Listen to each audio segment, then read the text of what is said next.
Hey YouTube, and welcome back to my kitchen. Today I'm going to be making, truthfully this is a recipe truly of my own concoction here. I call it a Caprese chicken bruschetta. I love Caprese salad, I love bruschetta. In fact, bruschetta was the very first meal, chicken bruschetta was the very first meal I ever cooked my husband, and obviously he didn't hate it because 14 years later and here we are. But I kind of just, I have no idea if this recipe is out there. I kind of just combine the two because I love them both so much, and together I find it's a really good hearty meal. So to start with, I'm going to turn my burner on a medium to high heat, preferably to more towards the high end. I don't want to be here too long. I have electric burners, they take a while to heat up. But to my pan, I'm going to add about 2 tablespoons of extra virgin olive oil. And to that, I'm going to add, I've chopped up 1 large yellow onion. Yellow or white would work here. I got my chop a little too fine, but that's all right. Okay, to that I'm gonna add, we like garlic around here, so I'm gonna add about 2 tablespoons of chopped garlic, and I just use the kind from the jar. And then I'm just gonna let that kind of hang out. Maybe add some nice salt for taste, brings out the good flavors in that garlic and in the onions. And I'm gonna let my stovetop heat up as it cooks my onions just to translucent. I don't want to cook them all the way through, and I certainly don't want to burn my garlic here. I'm just adding them together so that way they kind of, those flavors kind of marry into each other. Alright, I'm going to bring you guys back so this video doesn't take too awful long when my onions are right at the point where I'm happy. Okay guys, I'm back. My onions and garlic are sauteing up nicely. At this point, I have 2 chicken breasts that I've cut up into bite-sized pieces, or at least the best I can bite-sized pieces. You don't want to get them too big because essentially they're going on toast, and you want to be able to stack your chicken mixture on top of your toast. So I've just chopped up 2 chicken breasts into fairly bite-sized pieces. Let's see if I can get one up. There you go. And I'm going to cook these until the chicken is completely cooked through. I'm going to add a little bit more salt. Salt brings out the flavor in your food. You want that. And again, I'm cooking it with the onions and garlic. So therefore, my chicken's going to take on that taste of the garlic and the onions. I'm also going to add some pepper. Now that's strictly up to you. We enjoy the taste of pepper here, so just some fresh ground cracked pepper. And then I'm just gonna let this hang out until I see all those chicken pieces are completely cooked through. Shouldn't take more than, I'd say 10 minutes, maybe 12, somewhere around there. Again, I'm on a medium to medium-high heat, just until all of my chicken is cooked through, and then by that time my onions will definitely be cooked through. I'll bring you back when I'm ready for the next step. Okay, I'm back. My chicken is completely cooked through and it's starting to brown.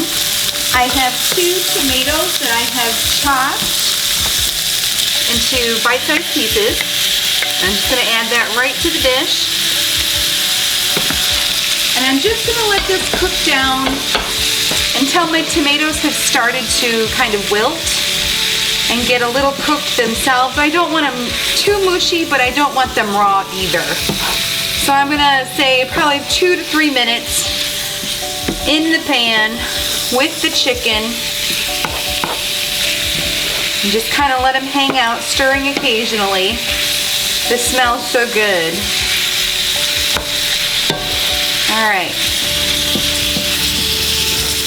I'm going to let those hang out in the pan, like I said, for about 2 to 3 minutes, then I'll take them off the heat and bring you back. All right, my chicken mixture is looking good. My tomatoes have just begun to wilt, kind of get soft, but not mush. At this point, I'm going to add about 1 tablespoon to 2 tablespoons of chopped basil. Now, my grocery store did not have fresh basil, but they were like these little cups, and they had chopped basil right in there, so I thought, you know, I'm gonna chop it anyways. And that's that. I just kind of got to work with what I've got. Like I said, I live out in the sticks, and my little grocery store a lot of times does not have fresh herbs. I think I'm gonna try my hand next summer at an herb garden. I do not have a green thumb. I'll probably bring the camera along with me just for anything, just so maybe you guys can help me out a little bit. Could be an experiment, a project for me next summer. I'm gonna add a little bit more basil. This is kind of to taste, to what you guys like. I love basil. Basil and cilantro are probably 2 of my favorite herbs, and I usually put one or the other in everything. All right, that's looking good. Okay, I'm gonna turn that off the heat, move it aside for just a second. And at this point, I have a baking sheet, and I just put slices of French bread, or is this French or Italian? I think it's Italian bread. At your grocery store, they should have kind of like more of a homemade type Italian or French bread. And a lot of times they will have it sliced for you. And if they don't, a lot of times just ask. Ask them if they can slice up a loaf of bread for you. A lot of times they have a slicer back there. I know when I used to work at a bakery, we had a slicer back there that would slice your individual pieces for you. That way they're all uniform and the same size. And I don't know about you, but I'm challenged when it comes to slicing bread. I can never do it justice. This makes 10 as far as this recipe goes. You might be able to stretch it a little farther, but I'm making 10 pieces of the bruschetta. I'm making it more for a meal rather than an appetizer, so that's why I went ahead with a larger piece of bread. I'm going to add this to a preheated 350 degree oven for about 5 to 6 minutes. I don't want to get it further than that. It's pretty thin. I just want to get the bread toasted. So I'll bring you back when it's toasted and we can assemble these Caprese chicken bruschettas. All right, I'm back. My bread is nice and toasty. I'm just going to quickly assemble my chicken, or my Caprese chicken bruschetta. I have some fresh mozzarella. I'm just gonna try to put that right on top there. I love fresh mozzarella. I could eat this stuff plain. Just to kind of get you an idea of what we're building here. And then I've got my chicken mixture that I have sitting aside.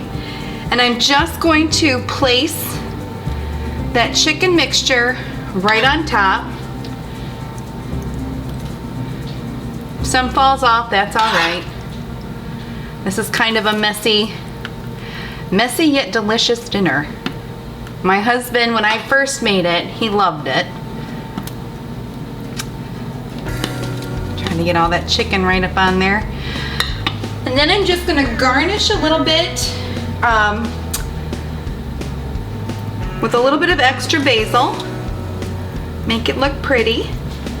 And then I've also got a balsamic reduction, which I've actually bought at the store. I'm not sponsored or anything. I can make my own. It's not that hard, and I'll probably do a video on that later. But I figured for the video, I'm just gonna make it quick and simple. I'm going to just drizzle a little bit right on top.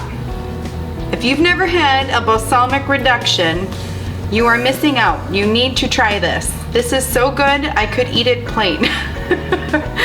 I'm not kidding, it is so delicious. But that's it. That's an easy, easy dinner. I just kind of came up with this one because I love the two dishes, and I thought putting them together would kind of be fun and interesting, and turns out it's delicious. We love it. My husband, he said, you know, definitely make this once a week for dinner. He liked it that much. So if you guys liked today's video, please give me a thumbs up, and if you like what I do here, please consider hitting that subscribe button so you don't miss out on any future videos. Thank you so much for watching, guys. I will see you next time.